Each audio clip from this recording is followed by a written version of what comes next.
The government is not going to regulate cryptocurrencies next week. Hey, what's going on, guys? Here's what's going to happen. President Biden is expected to sign an executive order next week directing agencies across the government to study cryptocurrencies and a central bank digital currency, CBDC, and come up with a government-wide strategy to regulate digital assets. And to make it perfectly clear, this is not a piece of legislation coming out next week to regulate cryptos. The president himself cannot just sign an executive order to regulate digital assets. And this will take between 90 to 180 days.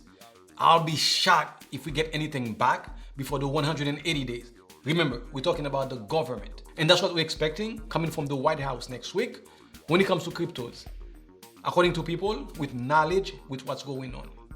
And for sure, if anything else comes up, I'll bring it to you as soon as possible. And that's all I got for you guys today. We will be back very soon, guys. So subscribe so you don't miss our next video. I'll see you in the next one.